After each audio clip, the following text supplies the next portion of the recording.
Here I would like to share with you my own personal opinion of which Tarot de Marseille decks that you can start off with.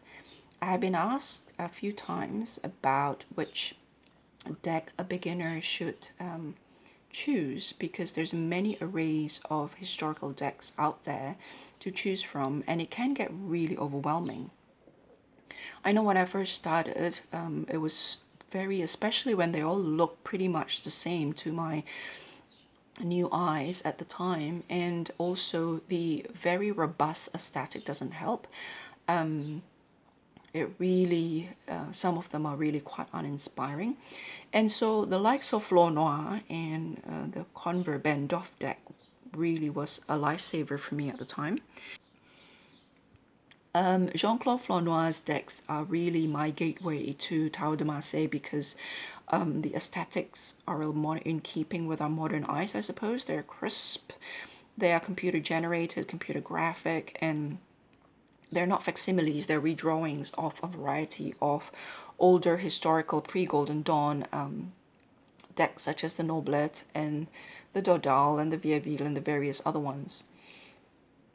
Yves Renaud, along with Wilfrid Houdouin, created some wonderful facsimiles. They cleaned it up, etc., etc. Of course, Convert Bandolph, which I used to recommend, and I say used to because these days if people ask, I would recommend them to two other decks. Convert Bandolph is based on the Convert. So all of these ones that I mentioned are all based on historically existing actual tarot decks from the 1600s all the way to the 1800s, sometimes 1900s maybe. But mainly they are between the 1600s, mid 1600s, all the way to 1800s. This, however, which I've spoken about at great length, and I will link that video either up here or at the end of this video, this is called Tarot de Marseille Edition Millennium, or Tarot de Marseille Millennium Edition by Wilfrid Houdouin, the other half of the Yves Renaud team, who I mentioned previously as one of the creator of great facsimiles of, or great reproductions of historical decks. Here he created his own deck. Of course, the pattern is based on what we understand as Marseille these days. Although, as I've spoken in another video, again, I will link it either up here on the eye and the sky here, you can click that, or at the end of this video. The Marseille pattern are not necessarily from Marseille. They're from all over France, some from Germany, some from Italy, and so, whoops. Okay, so here he actually said that he theorized that there is a, and I've spoken about this at great length, feel free to refer to that video, but there is an original sacred geometry principle behind the designs here that's been lost to time. And so what he's doing here is basically restoring that potentially lost a sacred geometry. Now, whether you believe in that or not, in my opinion, is irrelevant, because if you think about Tarot of Musterberg and the Lost Tarot, there is a creation of mythology alongside the creation of the deck itself. Alongside the creation of the images on the cards, there is a creation of a story, of a creation of a history, whether seriously theorized or humorously imagined, or facetiously imagined, to me is besides the point. Enrique Enriquez's comment on Eclectic Tarot, when that forum is still active, really inspired me to see this as a portal to inspiration and imagination of what could have been and what could be. And that seed of potential, that idea of possibilities, is a really rich mine to work from when you're working with images like this, especially if you are reading Terra de Marseille in a way that Camelia Elias and Enrique Enriquez read them. I don't read necessarily using their method or their way, but I have been greatly inspired by them, especially by Enrique Enriquez.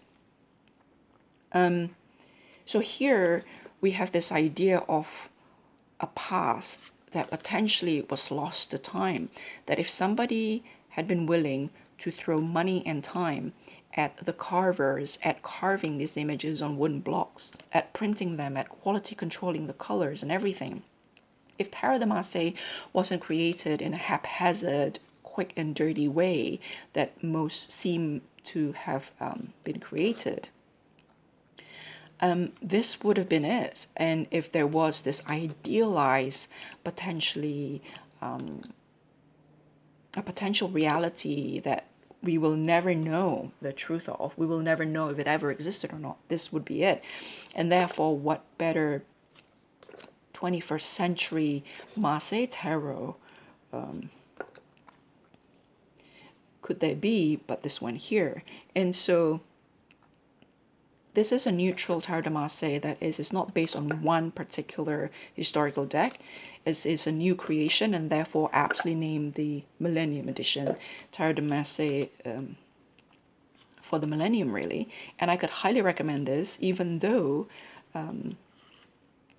not even though, but this is one of my biggest surprises in 2018, and I'm going to do a separate video about surprises in 2018, because the color seemed really garish online, but when I see it in real life, maybe because of the lamination, maybe because Wilfred Houdouin is a genius, you can tell the color is not garish at all.